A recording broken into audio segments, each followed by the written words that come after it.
how he thinks those DEI comments that they make every day now are going to play with the black vote in the midterms. And I can tell you, it ain't going to play well. You're right. It may be overplayed, but I mean, you mentioned James Clyburn. He had a deal with Biden to.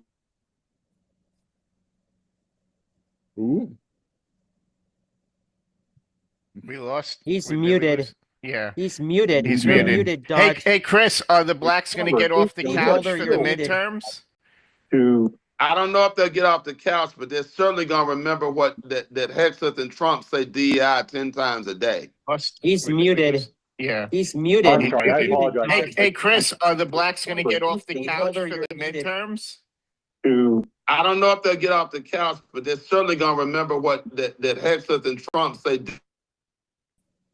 Speaking of DEI, and you mentioned James Clyburn, he had a deal with uh, with Biden that he would help deliver his state. I can't remember if he's North Carolina, South Carolina, but that if he had a black woman on his as his running mate. So, Yeah. but I agree. We can't overplay our hand on DEI. I think you would agree with me that a merit-based system is far preferable, right? And that's what elections should be. It should be a vote on your ideas and your ability to be able to execute on those ideas. Look, people have been doing identity politics and VP choices since the dawn of mankind. Kennedy chose LBJ because he was a Southern senator. I agree. I mean, what one of the vice presidents said, that the vice president's thought isn't worth a buck and a spit. It's to get some other constituency in there with you. That's all the vice presidency is. But you have to admit, though, I mean, that's part of the reason why she was put in that position was because of James Clyburn's pressure. See, the problem I have with your question, though, is, okay, so he says you need to pick a black woman. Well, that's only a problem if there's no black woman who's not fundamentally qualified. She's qualified to be vice president. She's not stupid.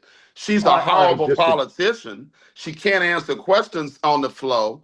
And so I think she's a stupid politician. I do not think she's a stupid human being, though. I don't think she's a stupid human being either. I don't think she was presidential material. Oh, I agree with that, too. Okay. I wouldn't have picked her. How about Alan? Okay, perfect. Okay. And Obama didn't want her either, by the way. Obama's as smart as James Clyburn. Exactly. Exactly. Go ahead, Alan. I just want to touch on Luke's point earlier. I put it in the chat, but he's boots on the ground in China. He sees what they're capable of.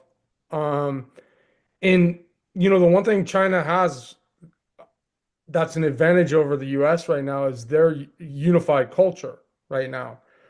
I wish that we could just get back to what makes us Americans, whether we're Democrat or Republican, and try to work on what we can work on together. If we keep pointing fingers, we're just a circular fire squad, no better than both parties when, the chips are down on both sides. I think we need to coalesce around each other and try to work with each other and work with what we have, because our values as Americans are much stronger and will bring us success against China if we come together. That's all I wanted to say. Just bring that topic up.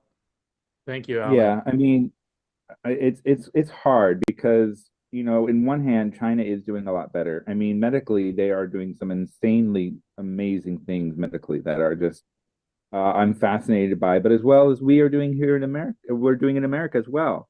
The problem I have is we talk about how bad it is that America is the #1 country in the world. But to me, I think and I'm going to go a little bit more philosophical about this. I think that there is a bigger issue with how China sees the world comparative to a Judeo-Christian background belief that America and some of Europe still has. I think that there is a lot more charitable feelings, a lot more contributions, and more giving to society than it is for China. China is not in a very, they love charity, but remember, charity was banned by the CCP for many, many years until just recently. They've, I think, like in the last 20 years, they've opened up charity. So charity is not a, it has not been a very big thing for them. But in America, because of our Judeo-Christian beliefs, we are more charitable, we're more helpful to our fellow person, and that's been something that, even though many people are still not Christian in America, which is okay, they still keep those belief systems in our country, and we have to continue to show that that is the best system in the world. Because if we continue to have these problems, like this is why I have a lot of problems with Biden on an international front. When Biden's team went to Anchorage for the first time to meet with China for some deals, the Biden administration asked them, "Could you guys stop with what you're doing in Zhejiang province with a cultural massacre?" And the Chinese just responded with, "Well, you're not treating your black people as well as you should. And why are you pushing us on what we're doing in our culture when your culture has a lot of problems too?" And that just shut down any righteous indignation that we as America had towards them. And it's been that way ever since when the Biden, and it wasn't until Trump came back, but Trump said, "No, screw you, China, you've been having too much fun," that the Chinese are starting to realize that things are having problems. And China's having their problems too. China's having a problem with employment. A lot of the factories are actually moving out into Southeast Asia. And so there's a big issue with something they call the lie down culture, where a lot of people are just graduating and then they are giving up because they know they can't make it in the industries that they are in. And so they just say, "Okay, I guess I give up." And now there's a new culture that I just learned about recently called rat people, which are people who just have given up and are just living off their parents' wages. And I mean, that's okay, I guess. But I mean, we've had that same issue in America too with a lot of people. So I'm just saying, it's like we as Americans, we need to kind of remind people why we were the greatest country after World War II. And these kind of squabbles are not helping at all in the future. So that's kind of my 2 cents about all of this. Thank you, Luke. Right Jay? on, Luke. Hey, Luke, I love every time you're on. It's just so great to hear what's really going on in China. I try to find out as much as I can. I think they're very formidable, but I think they've got a lot of problems, and I think a lot of it's going back in their history. It seems like they have a history. I'm sure you know that sometimes they really become strong and then they just collapse. And I think it's because of their system. Just real quick, Chris, I don't go to the black barber shop, but I know people who did. So I asked them about had they heard anything about, or was any discussion at the shop about DEI?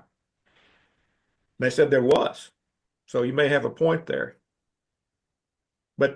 But their DEI point was they're so sick and tired. I'm not even going to come close to using the language they used about describing guys who participate in women's sports. That was their main DEI thing. Oh But no, yeah, black folk ain't with that. that's what their point. Anyway, I want to move on to something real quick. I think all of you probably saw the image of President Trump in Rome at the funeral, where they literally go and get chairs and he and Zelensky just sit there and talk. At least, I don't care whether you like Trump, love Trump, adore Trump, hate him with a passion. At least, and I know Professor Kenny's very passionate on this Ukraine thing. I think we all are. At least he is simply trying to get a resolution to that war. I don't know that he's going to succeed because Putin is such a bad guy, and Zelensky, frankly, is he's corrupt to the core as far as I'm concerned. He's really not. But I was just the image of that. I think got positive play with everywhere, and I think it was a very strong image, and it made me kind of go back to when Ronald Reagan flew to Iceland and sat down with Gorbachev, and they sat there face to face, and they, I quote, almost had a deal. But then Reagan said, nope, we're not going to go. I don't remember the details of it, but basically they stopped and they left. So I hope that Trump and that administration is trying hard to stop that killing over there. And if that stops, and I don't know if it's going to, that stops, that's going to help stabilize a large part of the world. Then maybe we can get focused on other things. I just wondered if anybody else saw the video and those pictures of the two of them. Chris? Yeah, Jim, I saw him, but I'm also remembering that Trump basically insulted him when he was at the White House and kicked him out. So, Trump's schizophrenic. He's this today and that tomorrow, which is part of the problem right now. I just want to say that to Alan's comment about, hopefully we can kind of come together. It's not going to happen. I'm sorry to tell you. And I'm going to tell you one of the reasons why. Because, as I've said before, if you Republicans had elected a moderate person who could actually bring people together, like a Kasich or like a W type, some of the vitriol would go away.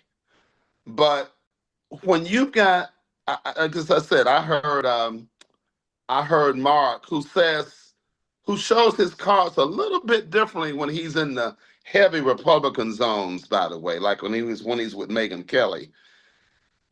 When he said that he thought that the board of directors for Trump is Don Jr., Charlie Kirk, and he mentioned one other person. I can't remember who it was. Maybe Stephen Miller, I think. Yeah, it's the three of them. He said that's according to Mark on Megyn Kelly's show, who Trump really listens to. Well, when Charlie Kirk is running around the country talking about there's a war on white men and saying that young women should get married early and start having babies because there's more life fulfillment in raising 3 children than being a partner in a law firm, there ain't going to be this coming together when that's who you choose to hang out with. Well, Mark could be wrong. Yeah, I mean, he could be. He could be. I love Mark, but Mark could be wrong about that. So he could be. I would say, Chris, that up until now, you've been reacting, or Dems in general have been reacting to boosted accounts, for better or worse. That doesn't say Charlie Kirk is absolutely right or wrong. That just means that once you're at a Charlie Kirk, Laura Loomer, put your name out there that Mark is going to interact with, they are boosted. That's how that industry works. Money gets behind them. They get elevated. All of a sudden, they're speaking for the crowd. And the context I want to provide is, most people know that a majority of Hindus worship idols. Okay, they pour milk on them. They do all the things that is essentially forbidden in the Old Testament, by the Bible, right? Hindus do that. A majority, not this Hindu. Okay, so I don't care if 99.9% of Hindus do whatever. Don't talk to me about, well, Rahul, since the majority of Hindus worship idols and you're not, you must be doing Hinduism the wrong way. No. I want us to be speaking about the truth and all those things. And so it's like, let's not come in with what Charlie Kirk said this. So why do you talk to us about what we believe in here, right? I think we believe in small government. We believe in efficiency of government. And that we think, like people say, who will build the roads? The road crews will build the roads. When I was a union organizer, it wasn't like a government guy was building the roads. It was always a crew. So get the best man for the job. But when you keep, Dan says, oh, California should take away its money from the rest of the other states. Great. That's just going to force more efficiency because there are innovative people out there that will say, I'll do the same job for Hey, 10. Raul, and you also believe in voting for a guy whose first impulse after the plane crash was to, without any facts, suggest that it was a DEI problem. You also believe in voting for him, too. What I just read is it was a female pilot who was warned How are to go you? in the other direction, and Okay, just watching the dog run around the backyard and terrorize things. the female pilot ignored that direction. That's the latest I've read. That was all over the news, well, all over some news. Yeah, she Right. So, turn so left, one turn fe- left, so go low, so go low.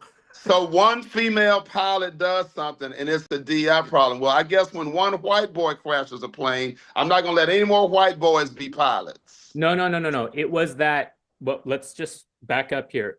The crash happened. Trump said essentially this was an unqualified pilot. Now we're hearing a report that the pilot was ignoring warnings to go the other way. That's all. And He wasn't he should, unqualified. He and wasn't he should, unqualified. when that day that happened, when he said it, I said, don't say that. That's just, you don't know yet. Don't say that. But Jim, the question is, why did he rush to say that? Because he knows that there's a percentage of his electorate that feeds on that. They're Or gonna maybe, eat that. They're gonna eat that before they eat lower price eggs, by the way. or maybe he did know something then that we You know what? didn't That know. she was a woman. No, that she wasn't a very good pilot. She had 450 hours. That's a lot of hours. I That's mean, nothing. if I'm what No, I'm it's reading this not. weekend, It's not. that No, Raul it's brought not. up, It was Well, not she, nearly enough. I was just Yeah. gonna Most of them, say, especially for flying near the busiest airport, almost nearly every other pilot had more. She was put there I, because she, of DEI. she was That a was absolutely accurate, and the media covered it up, and the media started attacking Trump for saying it. she was She was absolutely there for DEI. She did she was not have enough hours to be flying she near was a that junior airport. she was a junior pilot learning on the job as the thing, whether DI or whatever, it doesn't matter. At the made busiest airport she in the made country. she made a mistake and it's over and she's dead and a whole bunch of people are dead. I'd like to move on, like that, whether she's a DI. But I was going to address the thing about, what Charlie Kirk said. Maybe he said some of these things in seriousness. Maybe he said them in jest. Maybe he said some race baiting things on purpose. I can provide you a litany of half a dozen local St. Louis people who could not wait to pull out the race card or the black card. You had Kim Gardner, you had Tashara Jones, you had Corey Bush, you had all these people, and then you have Jasmine Crockett, who wades into it, the waters of race baiting and all these things. So a lot of people do it. I'm not saying it's right. I'm not saying it's wrong. It's just a fact of life. And if there are for every side we can point finger, like I get it, like I understand the dog whistle or what you're setting up, but like I at the end of the day, I mean, I mean, you have the other thing too. I wanted to say, like, you call Trump schizophrenic or chaos or whatever. That's fine. But when did you ever jump into a professional project or a task that was like set up pristine as the driven snow, ready to go, that went with every single one of the things that you wanted to happen? Or was it real life and you just had to jump into it and figure it out as you went? It's not reassuring for what we're going through, but the Biden administration screwed up a lot of shit. And they had 4 years to dislodge Trump and to put him in behind bars or secure a conviction for treason or whatever, aside from bullshit, things on the side that we'll never agree on for felony, whatever. But at the same time, like, it's only 100 days. We barely crossed over 100 days, and at least he's doing something. And again, I maintain Trump doesn't do 4D chess or whatever. That's the mythos. He is simply willing to pick up a solution that everybody has poo-pooed off the side, meaning for Russia. Okay, let's talk to Russia. Let's knock on their door and see what they have to say. Now it's going to take time to see if they're serious or not.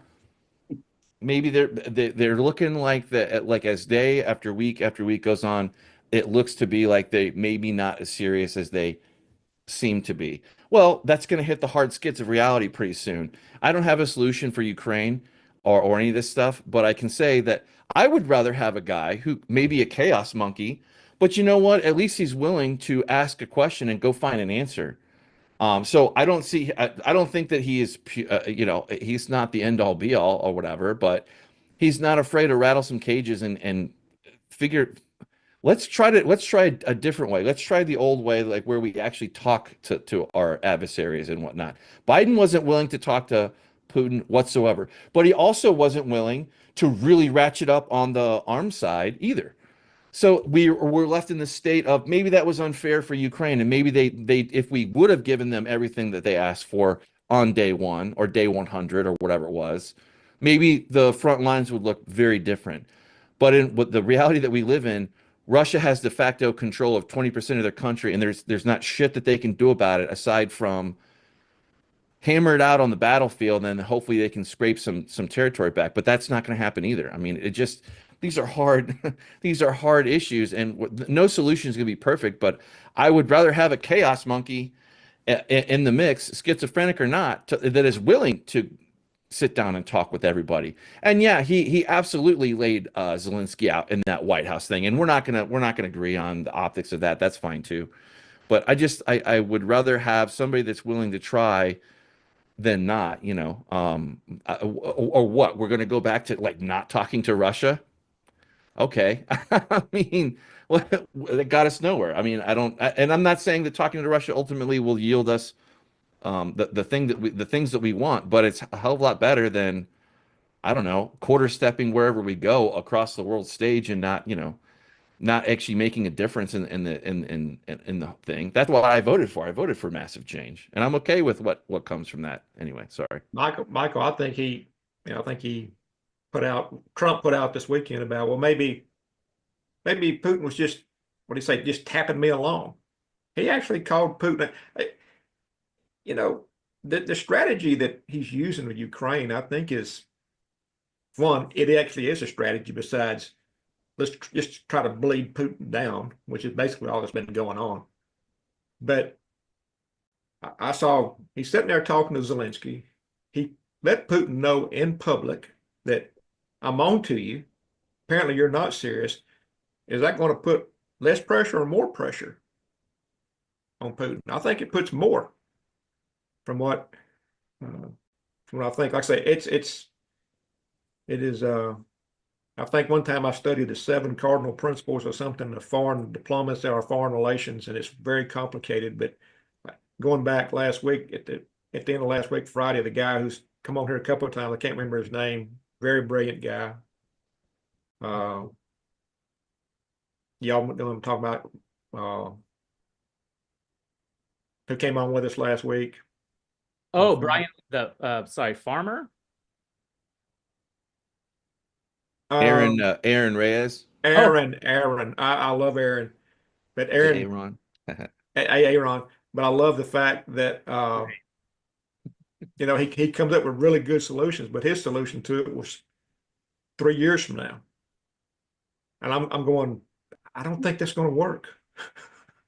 Yeah, and I'm going to call on Dean here in a second, but I just wanted to add is that right? Is it 4D chess, or is that you have the balls to say women deserve their own restrooms? And in the Dems, you couldn't do that. I was surrounded by them, and it was pure thought control. Women would never get their own restrooms again under the Democratic Party. So that's what I got to say. Dean, please. Yeah, interesting. You guys are going as long as you are, but I'm out here walking the dog. If I go out, just keep on keeping on.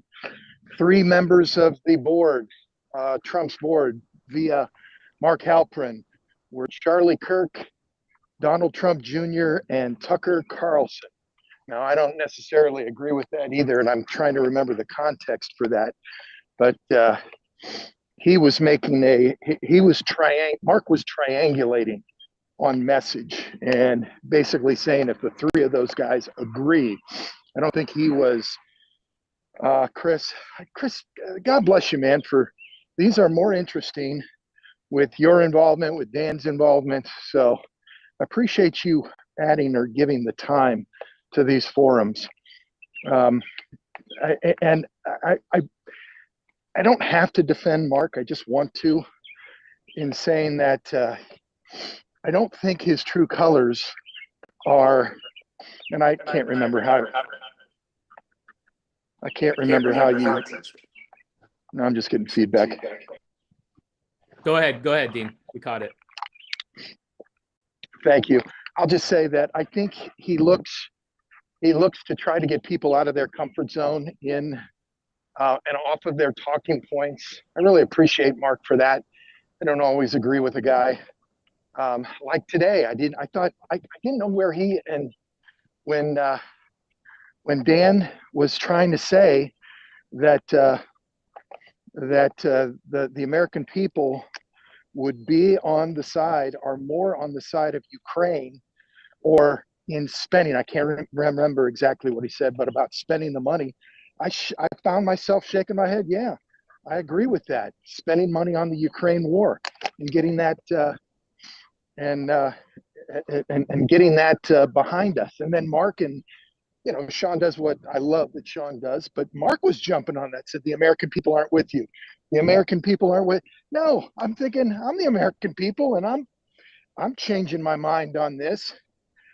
And it is because that, in my opinion, Trump has been handling Putin in an ineffective manner. I think he's tried to treat him with more respect and put Ukraine in his place. I agree that Zelensky, just poor form. Let's agree that Oval Office meeting was poor form all the way around. And I just wish I'd see more pressure on who I consider the aggressor to be, which is Putin.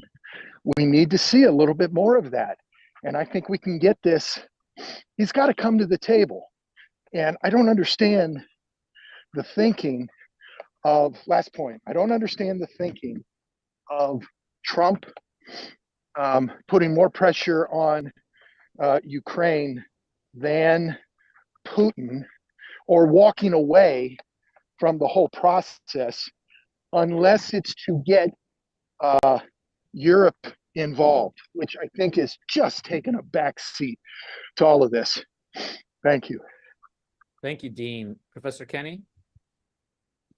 Yeah, as far as what Dean's saying, I was all with Dan this morning on the Ukraine stuff, but I agree with Mark and Sean that the American people, and Raleigh actually expressed this very passionately recently on our show here, about the American people don't want to be involved in this. We don't want to spend any more of our money over there, and we don't want to support Ukraine, and I think my opinion is very unfortunate, because I think it's very short-sighted on the American people's part. But this is all about messaging. If you come in messaging saying, I'm going to stop the war in Ukraine as soon as I get in, or even before I get in, and this will be wonderful, and we're going to get minerals and all of this stuff, well, of course we're going to go with that.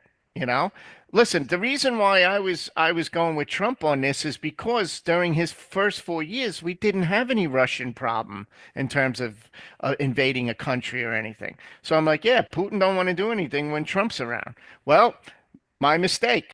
I made a mistake believing that. And Putin is the dictator he thinks he is, and he just wants to go forward. And I think as an American people, we have to reevaluate us, and that's all about messaging.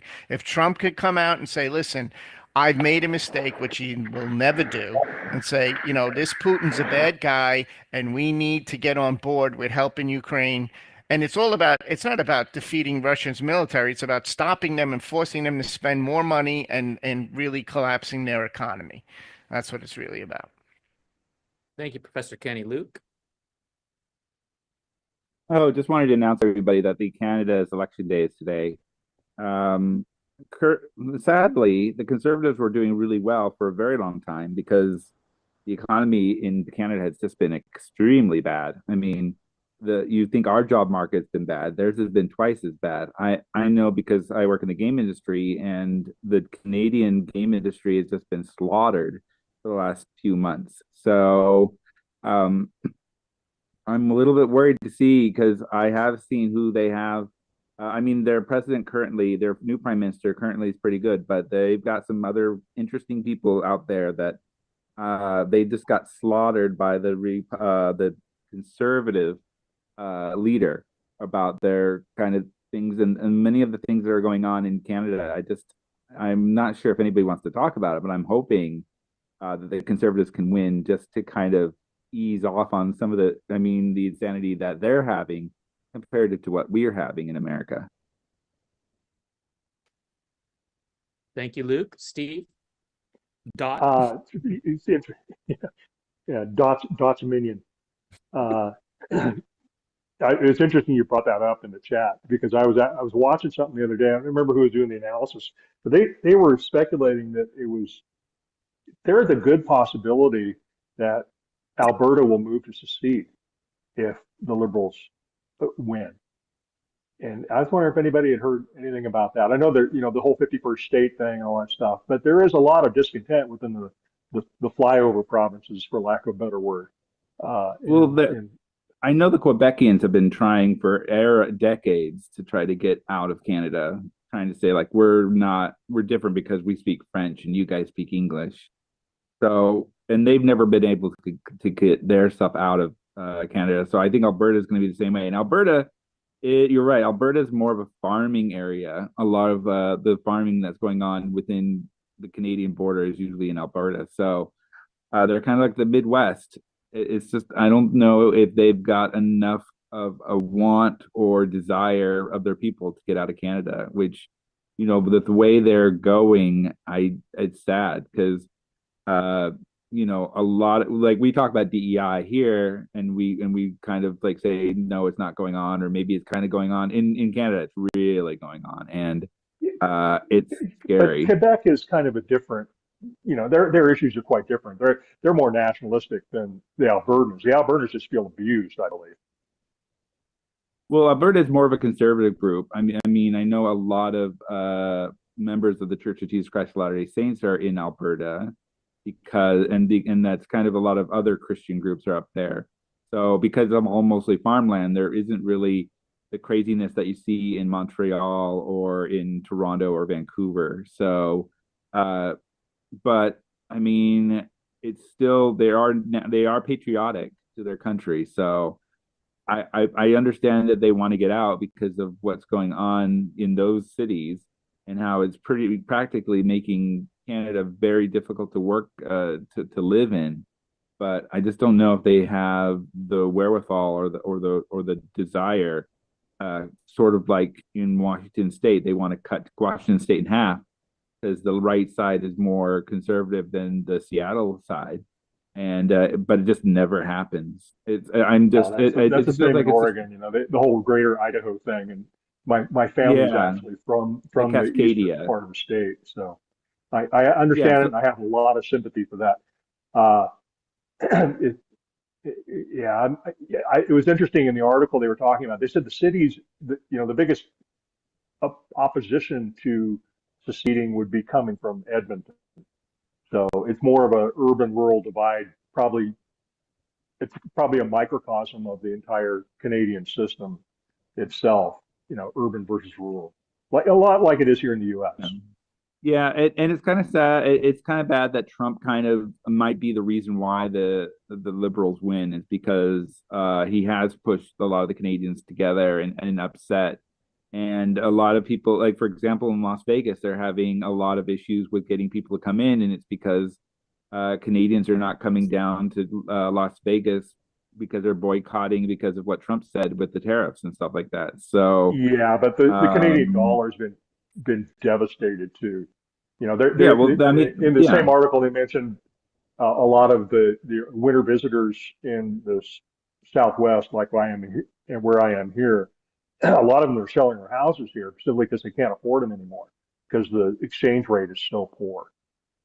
Well, yeah, and when we've seen a lot of Chinese have been going over to Vancouver because they know that they were able to quickly get a visa and then citizenship within Canada through Vancouver. But I know that has Canada has been putting up more laws, especially after I think there was some controversy where one Vancouver, I think it was a housing or I think it was a parent teacher conference, was all in Mandarin Chinese.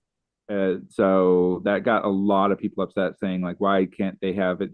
We're an English speaking country or a French speaking country. Why can't we have those two?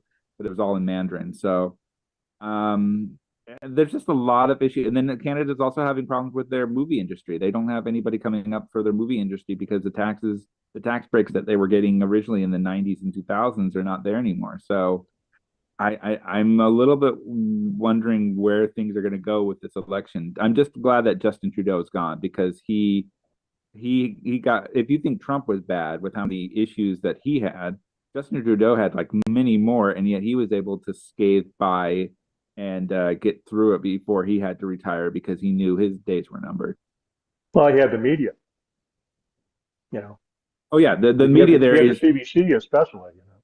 Oh, the CBC has been really bad. They're like Rebel News came there to do they were having the debate, and Rebel News was just there just to cover it, and they got belated by CBC. And there was such a controversy about how Rebel News, why was Rebel News available? Why was Rebel News able to come to these events when they're super right wing? And I'm like, oh my goodness, this is even worse than like everybody's talking about how terrible Timcast or these other right wing groups are coming into the press conferences for the White House, and I'm like, that's not even close to. But what I've seen with the Rebel News controversy, that was just insane. I'm looking at the videos and how they were yelling and screaming at the guy for being there, which it just made it was so strange to me compared to what we're seeing in America. The other thing, real quick, and I'll quit interrupting. You know, the whole thing with during COVID and the trucker strike and what Ottawa did to those people in the Midwest and those truckers and stuff like that is, I think that's a big part of what's going on. And there's a backlash still going on that regarding, you know, where they want to keep the Confederation together. Civil, yeah, I'm sorry. Go ahead. I just want to point out to Professor Kinney another example of the gap between the Trump communications machine realities and actual realities, and it explains why Mark was pushing back against the views about Ukraine, because the most recent Gallup polls suggest that the majority of Americans still support funding Ukraine's side of the war and are not in favor of suspending aid. What people can agree on is we don't want any boots on the ground. But it's the MAGA crowd that is happy that Trump is trying to end something because they want something to change all of a sudden. But that's not where the majority of the American public is. And certainly, at best, it's 50-50. But according to Gallup, there's a slight majority that wants us to keep helping Ukraine financially and that support for doing whatever we need to do to tell Putin to go F himself is pretty solid. Yeah, that's fair. I haven't looked at the polls lately, and I guess that's what Dan was referring to because Dan said it was, so. Dan was changing. Listen, you guys know my position. If it was up to me, we'd be smacking Putin all over the place because his military could never handle what we got to deliver. And everybody goes, oh, but he's got nukes. He ain't gonna use his nukes. You just gotta. It's like I said, you get a bully, you smack him around, he'll back down. But whatever, it is what it is. Dean, unmute, please. Yeah, I'll take the slow. I didn't know that, Chris. Thanks for that additional information. I'll take the slower approach. I still want to smack him around, but I want to give him an off ramp. And I thought that's what we were trying to do: is ratchet up pressure and give an off ramp to the what's going on in Canada. I can't say that I care that much. I think it's giving Trump too much credit to say that he says 51st state and all the Canadians changed their mind from going to a conservative candidate. I'm not saying it did any good. To the contrary of that, but I think that's giving him way too much credit. I'll tell you something else I've changed my mind on. And that is, I might have mentioned it here before, but going after Greenland I'm not a fan of the rhetoric. I think we can tamp that down a bit, but you know what? You take the good and the bad, or from some people's point of view, you take the bad and the bad with the president in the White House right now. But what surprised me was the still strong view of some, even in the United States, that we've got to move past our imperialistic ways. This was the former ambassador or whatever, the head honcho at in Greenland, who said that the country, the world sees us as still tied to imperialistic views. And I thought that's such a throwback until I jump on these calls, I jump into the morning meeting, and I hear that this is still a real thing for some people. So I would still like to get Greenland in our. We've already got a base there. I'd like to continue that relationship, and I think there are better ways to do it. But color me surprised that a good many Americans still think that we're too imperialistic in our tendencies. Thank you, Dean. And Professor Kenny is going to close us out. Yeah, being that I am the glue that holds the two-way together, I will close it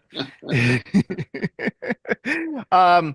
So yeah, a couple of things. Dean, on the Greenland thing, Greenland, we joke about it, whatever, but it could be very essential to us, especially when it comes to China and these minerals. So I don't know how they're going to handle that. They need to handle it in a more diplomatic way. Just make a deal and let us get in there and get some, and mine these minerals. As far as the off ramp that Dean was talking about, Trump's trying to give Russia an off ramp. You know what? You can't give this guy an off ramp because you give him an off ramp and he wants a highway. You know what I mean? That's the problem with Putin. And Putin knows, Putin's one of these guys. He's just gonna he's very smart. He knows the political will of our country, of our president, and he's just going to exploit it as best he can. And the way you stop a guy like that is you smack him. And unfortunately, I guess we're not going to do that. So, that's given, because you have to understand Ukraine, Trump's position saying, "Oh, we're out if a deal can't be made." He's trying to force Ukraine to accept a deal that's not acceptable to them. Okay, giving up all of this land because their position is we became, after the end of the Soviet Union, we became sovereign, and we know that this guy, if you give him an inch, he will take a mile. So their position is, if we agree to Crimea and Donbass and all of these other places and say, okay, we have a deal, we know he's not going to stick to it. He's just going to go take more places. So you need to stop this guy. And I know it's not easy. I mean, it's easy for me to say that, and it's not an easy fix, but you cannot. And I'm hoping, I thought that picture of Trump and Zelensky sitting there in Rome was a beautiful picture because it actually made me think, if you look at body language or whatever, it made me think that Trump is actually listening to Zelensky. And then after that, Trump did make a statement like, I think I might be getting played here. So we'll see. We'll see what happens.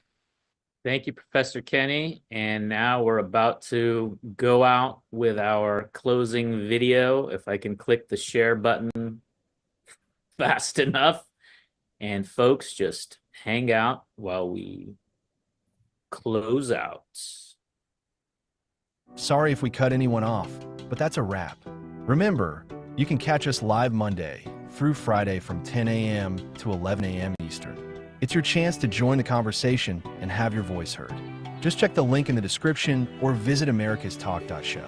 Together, through the free exchange of ideas, we can truly make America great again. Don't miss out. Tune in and be part of the dialogue. And we are stopping the live, and then we are stopping the